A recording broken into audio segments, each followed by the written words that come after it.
Đã từ lâu, sự ra đời của vũ trụ luôn là đề tài nóng mà các nhà khoa học đưa ra bàn luận với các giả thuyết khác nhau. Liệu vũ trụ của chúng ta có ra đời từ vụ nổ lớn? Trong chưa đến 1/1000 của 1/1000 giây, vũ trụ nở ra gấp hơn 1 tỷ lần so với kích thước ban đầu của nó, thông qua một tiến trình được gọi là vũ trụ giãn nở. Tiếp đến là lối thoát nhẹ nhàng khi sự giãn nở dừng lại. Vũ trụ tiếp tục giãn nở và nguội dần, nhưng với tỷ lệ rất nhỏ so với tốc độ ban đầu. Trong 380.000 năm tiếp theo đó, vũ trụ đạt tới mức thậm chí ánh sáng cũng không thể lọt qua. Đó là một nơi tối tăm gồm các hạt tồn tại ở trạng thái plasma hay ly tử thể, tức là tình trạng bị ion hóa mạnh khiến các phân tử hay nguyên tử tồn tại ở dạng hạt nhân siêu nóng. Khi mọi thứ cuối cùng nguội dần, tới mức các nguyên tử hydro đầu tiên được hình thành, vũ trụ nhanh chóng trở nên trong trẻo. Bức xạ bắn tung tóe ra mọi hướng và vũ trụ dần trở thành thực thể lồn nhồn như ta thấy ngày nay, với những vạt cắt khổng lồ. Không gian trống rỗng được điểm lẫn các loại khác nhau từ hạt, bụi cho tới các ngôi sao, hố đen, các dải ngân hà, bức xạ cùng các dạng vật chất, năng lượng khác. Rốt cuộc thì các khối vật chất này sẽ trôi giạt ra xa và sẽ từ từ biến mất. Theo một số mô hình, vũ trụ sẽ trở thành một dạng súp lạnh lẽo với các hạt photon lẻ loi được phân bố đồng nhất. Thế nhưng, nếu như vụ nổ lớn thực sự không phải là sự khởi đầu của tất cả thì sao? Có lẽ vụ nổ lớn giống hơn với một vụ nảy lớn, một bước ngoặt trong chu kỳ co và giãn vẫn đang diễn ra. Hoặc nó có thể giống như một điểm phản chiếu, theo đó có một tấm gương phản chiếu hình ảnh vũ trụ của chúng ta, mở rộng ra phía bên kia, nơi mà phản vật chất thay thế cho vật chất và bản thân thời gian thì trôi theo chiều ngược lại. Hoặc vụ nổ lớn có thể là một điểm chuyển tiếp trong một vũ trụ đã, đang và sẽ luôn giãn nở ra. Toàn bộ những giả thuyết này tuy nằm ngoài học thuyết chính thống về vũ trụ, nhưng đều nhận được hậu thuẫn từ các khoa học gia có tầm ảnh hưởng. Việc ngày càng có nhiều các thuyết cạnh tranh nhau như thế này cho thấy, nay có thể đã là lúc bỏ qua ý tưởng theo đó cho rằng vụ nổ lớn đánh dấu sự khởi sinh của vũ trụ và thời gian, và vũ trụ còn có thể có sự kết thúc. Nhiều ý tưởng thay thế cho vụ nổ lớn được đưa ra bởi người ta không hoàn toàn hài lòng với cách giải thích vũ trụ giãn nở. Nguyên do chính khiến cho nó không chết ngay từ lúc mới được đưa ra là bởi đó là điều duy nhất người ta có thể nghĩ ra để giải thích cái mà họ gọi là sự bất biến về quy mô của các dao động nhiệt bức xạ nền vi sóng vũ trụ, Cosmic Microwave Background, viết tắt là CMB. CMB vốn là một yếu tố căn bản trong mọi mô hình giả định về vũ trụ, kể từ khi vũ trụ được quan sát lần đầu tiên vào năm 1965. Nó là loại bức xạ yếu có ở mọi nơi trong vũ trụ mà ta có thể quan sát được, tồn tại từ thời điểm lần đầu tiên vũ trụ trở nên trong trẻo. CMB là một nguồn thông tin quan trọng cho ta biết vũ trụ trong thời kỳ đầu trông thế nào. Nó cũng là một bí ẩn trêu ngươi đối với các nhà vật lý. Trong mọi phương hướng mà các khoa học gia trịa kính viễn vọng vô tuyến tới, CMB trông đều như nhau, thậm chí ở cả các vùng có vẻ như chưa bao giờ có tương tác với bất kỳ một vùng nào khác tại bất kỳ thời điểm nào trong lịch sử 13,8 tỷ năm tồn tại của vũ trụ. Khi không có những cơ chế để đánh giá nhiệt độ trên toàn vũ trụ mà chúng ta quan sát được, các nhà khoa học sẽ trông đợi được chứng kiến những biến thể lớn hơn nhiều ở các vùng khác. Việc giãn nở đem tới cho chúng ta cách giải thích cho điều được gọi là vấn đề về tính đồng nhất này. Với một giai đoạn giãn nở điên rồ, vũ trụ phình ra vô cùng to lớn trong một khoảng thời gian cực nhanh, khiến toàn vũ trụ trở nên vượt quá khỏi mức giới hạn ta có thể quan sát và tương tác cùng. Vũ trụ có thể quan sát được của chúng ta giãn nở ra từ một vùng đồng nhất nhỏ bé nằm trong tình trạng nóng rực nguyên thủy, tạo ra CMB đồng dạng. Các vùng khác nằm bên ngoài phạm vi chúng ta có thể quan sát được, có thể trông sẽ rất khác.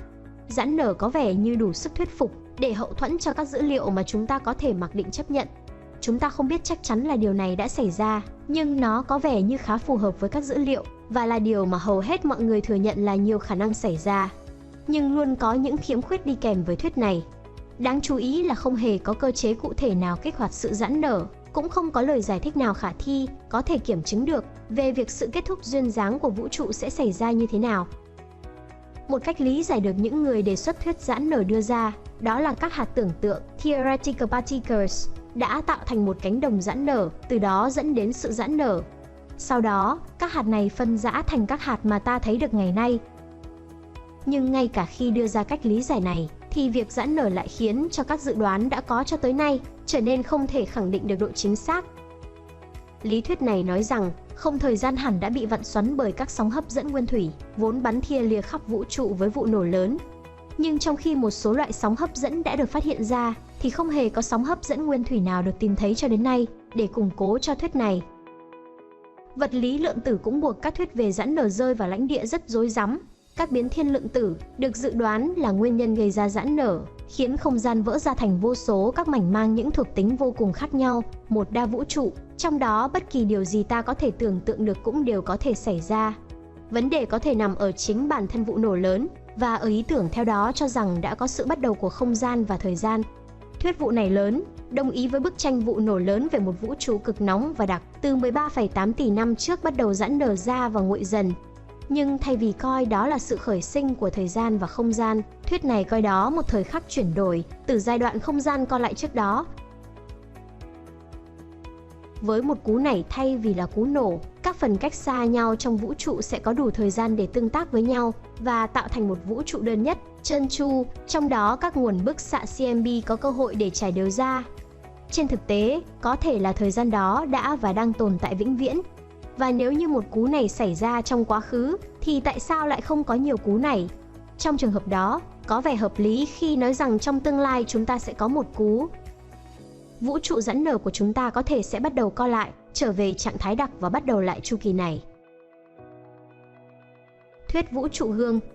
Neil Tuzok cũng đã khám phá một lối đi khác để đưa ra một giả định đơn giản hơn so với thuyết giãn nở, đó là thuyết vũ trụ gương, hay còn gọi là gương tối.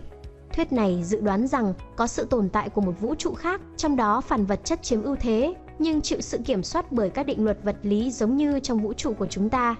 Vũ trụ đó đang giãn nở rộng ra về phía bên kia của vụ nổ lớn, một kiểu mà ta có thể gọi là phản vũ trụ. Ở quy mô rộng lớn thì vũ trụ gương không hề hỗn loạn, không hề có sự ngẫu nhiên. Nó cực kỳ tuân thủ trật tự và quy tắc, và chỉ cần vài con số để mô tả mọi thứ. Với suy nghĩ này, Tuzok thấy rằng thuyết về một hệ đa vũ trụ với các chiều lớn hơn hoặc các hạt mới sẽ không giúp giải thích được những gì chúng ta nhìn thấy được trong vũ trụ. Nhưng vũ trụ gương thì có, và cũng có thể giải đáp được một trong những điều bí ẩn lớn của vũ trụ. Nếu như ta cộng toàn bộ các trọng lượng đã biết trong một dải ngân hà, các ngôi sao, tinh vân, các hố đen, vân vân, thì tổng trọng lượng sẽ không tạo đủ lực hấp dẫn để giải thích sự chuyển động bên trong và giữa các dải ngân hà. Phần còn lại có vẻ như được làm từ thứ gì đó mà ta hiện nay không thể nhìn thấy, có thể là vật chất tối. Thứ bí ẩn này chiếm khoảng 85% tổng vật chất trong vũ trụ. Mô hình vũ trụ gương dự đoán rằng vụ nổ lớn tạo ra một loại hạt được biết đến với tên gọi neutrino xoay chiều bên phải. Các nhà vật lý chuyên về nghiên cứu hạt vẫn chưa trực tiếp nhìn thấy bất kỳ hạt nào như vậy, nhưng họ khá tin tưởng vào sự tồn tại của chúng. Và chính là các hạt này đã tạo thành vật chất tối, theo những người ủng hộ thuyết vũ trụ gương. Thuyết vũ trụ học tuần hoàn chu kỳ. Có lẽ tình huống thách thức nhất đối với thuyết vụ nổ lớn và sự giãn nở của vũ trụ là thuyết vũ trụ học tuần hoàn chu kỳ, Conformal Cyclic Cumulary, viết tắt là CCC. Giống như vụ này lớn, nó liên quan tới một vũ trụ tồn tại vĩnh viễn. Nhưng trong CCC, nó không bao giờ trải qua một giai đoạn thu nhỏ, mà nó chỉ luôn giãn nở lớn ra.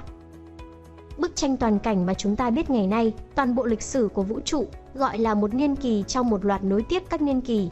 Do vũ trụ giãn nở ra và nguội tới mức gần không độ tuyệt đối, các hố đen đó sẽ sôi sùng sục thông qua một hiện tượng được gọi là bức xạ Hawking. Một trong những dự đoán mà CCC đưa ra là có thể có hồ sơ về niên kỳ trước trong bức xạ nền vi sóng vũ trụ, điều gây cảm hứng cho các khoa học gia tạo mô hình về sự giãn nở của vũ trụ. Khi các hố đen siêu lớn va chạm vào nhau, sự va chạm này gây tác động, dẫn đến việc phóng thích ra một lượng năng lượng khổng lồ dưới dạng các hạt photon tần số thấp.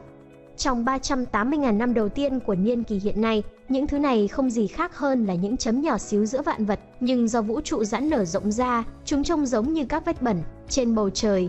Chúng ta khó có khả năng quan sát được trực tiếp những gì diễn ra trong những thời khắc đầu tiên sau khi xảy ra vụ nổ lớn, chứ đừng nói là những thời khắc trước đó. Lớp plasma siêu nóng mờ đục tồn tại trong những thời khắc ban đầu đó, nhiều khả năng sẽ vĩnh viễn che lấp tầm nhìn của chúng ta. Nhưng có những hiện tượng khác có thể quan sát được, chẳng hạn như các sóng hấp dẫn nguyên thủy, các hố đen nguyên thủy, các hạt neutrino chuyển động theo chiều bên phải, là những thứ có thể đem đến cho chúng ta một số manh mối về việc học thuyết nào về vũ trụ của chúng ta là chính xác.